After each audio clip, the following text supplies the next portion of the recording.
ಹಲವರು ಪರರ ಬಗ್ಗೆ ಅತಿಯಾಗಿ ಚಿಂತಿಸುತ್ತಾ ಅವರ ಲೋಪದೋಷಗಳನ್ನು ಹುಡುಕುತ್ತಾ ಅದರ ಬಗ್ಗೆಯೇ ಮಾತನಾಡುತ್ತಾ ಪರಮಾತ್ಮನು ನೀಡಿರುವ ಸುಂದರ ಬದುಕಿನೊಳಗಿನ ಸತ್ಯದ ದರ್ಶನವನ್ನರಿಯದೆ ಕಾಲಹರಣ ಮಾಡುವರು. ಕೆಲವರು ಹೂವಿನಂತೆ ಮಾತನಾಡುವರು, ಸುಳ್ಳಿನ ಜಗತ್ತನ್ನು ನಿರ್ಮಿಸುವರು. ಇನ್ನು ಕೆಲವರು ಮುಳ್ಳಿನಂತೆ ಮಾತನಾಡುವರು, ಸತ್ಯದ ಪ್ರಪಂಚವನ್ನು ನಿರ್ಮಿಸುವರು. ನಮ್ಮ ಬದುಕಿನ ಅಸಮಾಧಾನಕ್ಕೆ ನಮಗಿಂತ ಕೆಳಗಿರುವವರ ಜೀವನದ ಪಯಣವನ್ನು ನೋಡಬೇಕು. ಆದರೆ ನಮ್ಮ ಬದುಕಿನ ಸಾಧನೆಗೆ ನಮಗಿಂತ ಎತ್ತರದಲ್ಲಿರುವವರ ಸಾಧನೆಯನ್ನು ನೋಡಬೇಕು. ವಾದ ಮಾಡುವುದು ಎಂದರೆ ನಮ್ಮ ಧ್ವನಿಯನ್ನು ಏರಿಸುವುದಲ್ಲ, ಬದಲಾಗಿ ವಿಷಯದೊಳಗಿನ ಸತ್ಯವನ್ನು ಅರಿಯುವುದು. ಒಂಟಿತನ ಕಷ್ಟ ಅನಿಸುತ್ತೆ, ಆದರೆ ಅದೇ ಉತ್ತಮ. ಸಿಗುವ ಸಮಯದಲ್ಲಿ ಸಾಧಿಸುವ ಪ್ರಯತ್ನವಿರಲಿ. ಜೀವನದಲ್ಲಿ ಒಂದು ಮಾತು ನೆನಪಿಟ್ಟುಕೋ, ಯಾರೇ ನಿನ್ನ ಕೈ ಬಿಟ್ಟರೂ ನಿನ್ನ ಒಳ್ಳೆಯತನ ಯಾವತ್ತೂ ಕೈ ಬಿಡೋದಿಲ್ಲ. ಜೀವನದಲ್ಲಿ ನಡೆದು ಹೋಗಿರುವುದನ್ನು ಸರಿಪಡಿಸಲು ಪ್ರಯತ್ನಿಸಬೇಡ, ಅದು ಅಸಾಧ್ಯ. ಮುಂದೆ ಆಗಬೇಕಾದುದನ್ನು ಸರಿಯಾದ ರೀತಿಯಲ್ಲಿ ಯೋಚಿಸಿ ಮಾಡು, ಅದು ಖಂಡಿತ ಸಾಧ್ಯ. ಜೀವನದಲ್ಲಿ ಹಿನ್ನಡೆಯಾದಾಗ ನಿರಾಸೆಗೆ ಒಳಗಾಗುವುದು ಬೇಡ. ಯಾಕೆಂದ್ರೆ ಬಿಲ್ಲಿನಿಂದ ಬಾಣ ಬಿಡಬೇಕಾದ್ರೆ ಅದನ್ನು ಹಿಂದಕ್ಕೆ ಎಳೆದೇ ಬಿಡಬೇಕು, ಇಲ್ಲವಾದಲ್ಲಿ ಬಾಣ ಗುರಿ ಮುಟ್ಟುವುದಿಲ್ಲ. ಬದುಕಿನಲ್ಲಿ ಏರಿಳಿತಗಳು ಸರ್ವೇ ಸಾಮಾನ್ಯವಾಗಿರುತ್ತೆ. ಕೆಟ್ಟ ಸಮಯದಲ್ಲಿ ಗಾಬರಿಯಾಗಿರುವುದರಿಂದ ಪರಿಹಾರ ಸಿಗುವುದಿಲ್ಲ. ಕೆಟ್ಟ ಸಮಯವಷ್ಟೇ, ಅದನ್ನು ಕಳೆಯಲು ಬಿಡಬೇಕು. ಭಗವಂತನ ಮೇಲೆ ನಂಬಿಕೆ ಇಡಿ, ದಾರಿ ತನ್ನಷ್ಟಕ್ಕೆ ತಾನೇ ಕಾಣುವುದು. ಜೀವನವೇ ಶಾಶ್ವತವಲ್ಲ ಅಂದ ಮೇಲೆ ಮಧ್ಯದಲ್ಲಿ ಪರಿಚಯವಾದ ಈ ಸಂಬಂಧ ಹೇಗೆ ಶಾಶ್ವತವಾಗಿರಲು ಸಾಧ್ಯ? ನಡೆದು ಹೋಗಿರುವುದರ ಬಗ್ಗೆ ಚಿಂತಿಸಿ ಫಲವಿಲ್ಲ. ಚಿಂತಿಸಿ ಸಮಯ ವ್ಯರ್ಥ ಮಾಡಿಕೊಳ್ಳುವ ಬದಲು ಮುಂದೆ ಮಾಡಬೇಕಾದುದರ ಕಡೆಗೆ ಗಮನ ಹರಿಸಿ ಅದನ್ನು ಉತ್ತಮ ರೀತಿಯಲ್ಲಿ ಮಾಡಿದ್ರೆ ಒಳಿತು. ಅಹಂಕಾರವನ್ನು ಬೆಳೆಸಿಕೊಳ್ಳುವ ವ್ಯಕ್ತಿ ಎಂದಿಗೂ ಸಂತಸ ಹೊಂದುವುದಿಲ್ಲ, ಜೀವನವನ್ನು ಹಾಳು ಮಾಡಿಕೊಳ್ಳುತ್ತಾನೆ. ಸ್ವಾರ್ಥದ ಇನ್ನೊಂದು ರೂಪವೇ ಅಹಂಕಾರ. ಅಹಂಕಾರ ತುಂಬಿದ ವ್ಯಕ್ತಿ ಎಂದಿಗೂ ಕೆಡುಕನ್ನೇ ಮಾಡ್ತಾನೆ, ಆದರೆ ಕೊನೆಗೆ ಅವನ ಅಹಂಕಾರವೇ ಅವನ ಅಸ್ತಿತ್ವವನ್ನು ನಾಶ ಮಾಡಿಬಿಡುತ್ತೆ.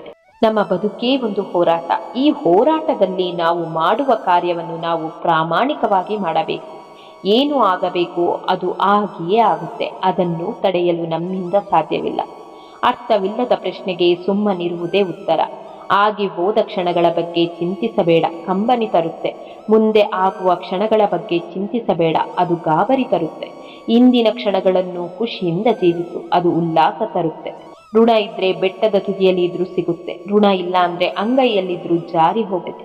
ಕೆಳಗೆ ಬಿದ್ದ ಮಾತ್ರಕ್ಕೆ ಜೀವನ ಮುಗಿಯಿತು ಎಂದರ್ಥ ಅಲ್ಲ, ಜೀವನ ಅಲ್ಲಿಂದಲೇ ಪ್ರಾರಂಭ ಎಂದರ್ಥ. ಯಾರು ನಿಮಗೆ ಬೆಲೆ ಕೊಡುತ್ತಿಲ್ಲವೆಂದರೆ ತಿಳಿಯಿರಿ. ಜೀವನದ 5 ಕಟು ಸತ್ಯಗಳು. ನಿಮ್ಮ ದುಃಖವನ್ನು ಮರೆಮಾಡಿ, ಯಾರು ಕಾಳಜಿ ವಹಿಸೋದಿಲ್ಲ. ಖಾಸಗಿಯಾಗಿಡಿ, ಎಲ್ಲರೂ ನಿಮಗೆ ಒಳ್ಳೆಯದನ್ನೇ ಬಯಸೋದಿಲ್ಲ. ಶಾಂತವಾಗಿರಿ, ಯಾವುದು ಶಾಶ್ವತವಲ್ಲ. ಒಂಟಿಯಾಗಿರಿ, ಎಲ್ಲರೂ ಶಾಶ್ವತವಾಗಿ ಉಳಿಯೋದಿಲ್ಲ. ಸಮಯದ ಮೌಲ್ಯ ಮಾಡಿ, ಅದು ಎಂದಿಗೂ ಹಿಂತಿರುಗೋದಿಲ್ಲ.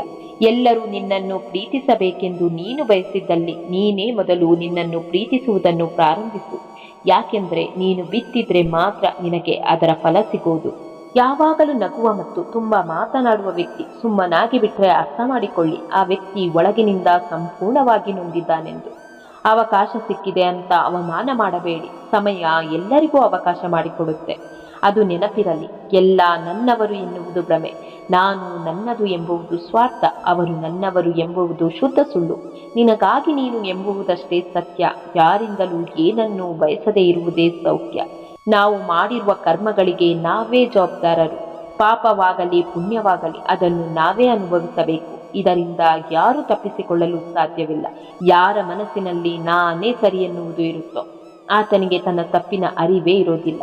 ಬಿದ್ದವರನ್ನು ಕಂಡು ನಗಬೇಡ, ಬಡತನದಲ್ಲಿ ಇರುವುದನ್ನು ಕಂಡು ತಿರಸ್ಕರಿಸಬೇಡ, ಹಸಿದವರನ್ನು ಕಂಡು ಕಾಣದಂತೆ ಇರಬೇಡ.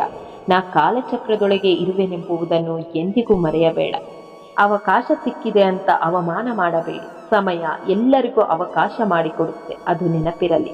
ಪರರು ಬಿಸಾಕುವ ಇಟ್ಟಿಗೆಗಳಿಂದ ನಾವು ಮಾನಸಿಕವಾಗಿ ಮತ್ತು ದೈಹಿಕವಾಗಿ ಸದೃಢವಾಗಬಹುದು.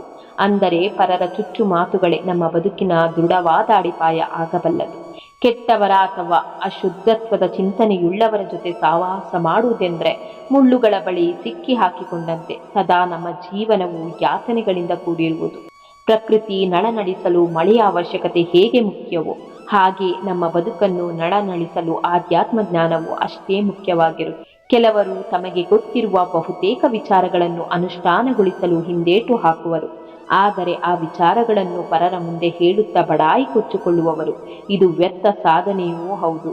ನಮ್ಮ ಅಂತಃಕರಣವನ್ನು ಕಠಿಣ ಮಾರ್ಗದ ಮೂಲಕ ಶುದ್ಧೀಕರಣಗೊಳಿಸಿದ್ರೆ ಸರ್ವರ ಮನಸ್ಸಿನ ಜೊತೆಗೆ ಇಡೀ ಜಗತ್ತನ್ನೇ ಗೆಲ್ಲಬಹುದು. ನಮ್ಮ ಬದುಕಿನಲ್ಲಿ ಯಾವುದೇ ಅನಿರೀಕ್ಷಿತ ತಿರುವುಗಳು ಎದುರಾದಾಗ ಮನಸ್ಸನ್ನು ದುರ್ಬಲಗೊಳಿಸಲು ಮುಂದಾಗಬಾರದು. ಯಾಕೆಂದರೆ ಪ್ರತಿ ತಿರುವಿನೊಳಗೆ ಪ್ರತಿ ಕ್ಷಣದಲ್ಲಿಯೂ ವಿಸ್ಮಯವೆಂಬ ಆನಂದ ಅಡಗಿರುತ್ತೆ. ಸಮಸ್ಯೆಗಳು ಅಥವಾ ಕಷ್ಟಗಳನ್ನು ನಮ್ಮ ಶತ್ರುಗಳೆಂದು ಪರಿಗಣಿಸಲು ಹೋಗಬಾರದು. ಯಾಕೆಂದರೆ ಅವುಗಳು ನಮ್ಮ ಶಕ್ತಿ ಸಾಮರ್ಥ್ಯದ ಹಾಗೂ ನಮ್ಮ ಬಲಹೀನತೆಯ ಅರಿವು ಮೂಡಿಸುವ ನಮ್ಮ ನೈಜ ಮಿತ್ರರು.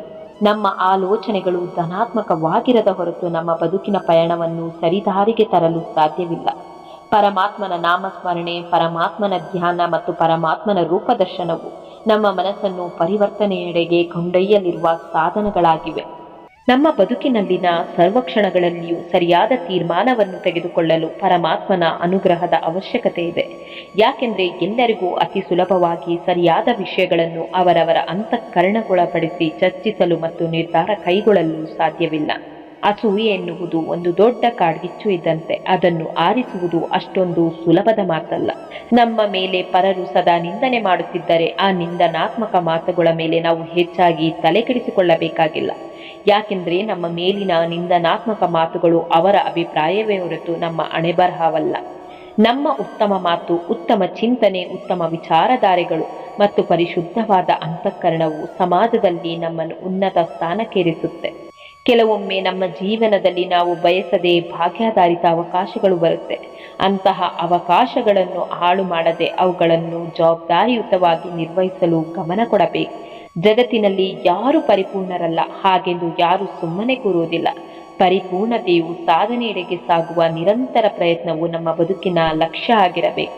ಶಾಶ್ವತವಲ್ಲದ ಬದುಕಿಗೆ ಯಾಕಿಷ್ಟು ಹೋರಾಟ, ಬಿಟ್ಟು ಹೋಗುವ ಜನರಿಗೆ ಯಾಕಿಷ್ಟು ಹುಡುಕಾಟ, ಸಿಗದೇ ಇರುವುದಕ್ಕೆ ಯಾಕಿಷ್ಟು ಪ್ರಯತ್ನ, ನಿನಗೆ ಕೊಡಬೇಕಾದುದನ್ನು ನಾನು ಕೊಟ್ಟೇ ಕೊಡುವೆ, ಬೇರೆ ಸಿಗದದರ ಮೇಲೆ ಆಸೆ ಬಿಡು, ಹುಚ್ಚು ಮನಸ್ಸೆ, ಇಲ್ಲಿ ಯಾವುದೂ ಶಾಶ್ವತವಲ್ಲ. ದೇವರು ದೊಡ್ಡ ಗೆಲುವು ಕೊಡುವ ಮುನ್ನ ಪ್ರತಿಯೊಂದು ಪರಿಸ್ಥಿತಿಯಲ್ಲೂ ಸೋಲುವಂತೆ ಮಾಡ್ತಾನೆ. ಕೇವಲ ಒಬ್ಬನನ್ನು ಸೋಲಿಸಲು 10 ಜನ ಒಂದಾಗಿದ್ದಾರೆ ಅಂದರೆ ಅವನು ಸೋತರು ಗೆದ್ದಂತೆ. ಕೋಪ ಬಂದಾಗ ಕಣ್ಣೀರು ಬರಬೇಕೇ ವಿನಃ ಬಾಯಿಂದ ಮಾತು ಬರಬಾರದು. ಕಣ್ಣೀರಿನಿಂದ ಕೋಪ ಹೋಗುತ್ತೆ ಅಂದರೆ ಮಾತಿನಿಂದ ಸಂಬಂಧನೇ ಹಾಳಾಗುತ್ತೆ. ನಿಮ್ಮ ಜೀವನವನ್ನು ಬದಲಾಯಿಸಿಕೊಳ್ಳುವ ಕೀಲಿಕೈ ಇರುವುದು ನಿಮ್ಮ ಬಳಿಯೇ. ಅದನ್ನು ಬೇರೆಡೆಗೆ ಹುಡುಕದಿರಿ.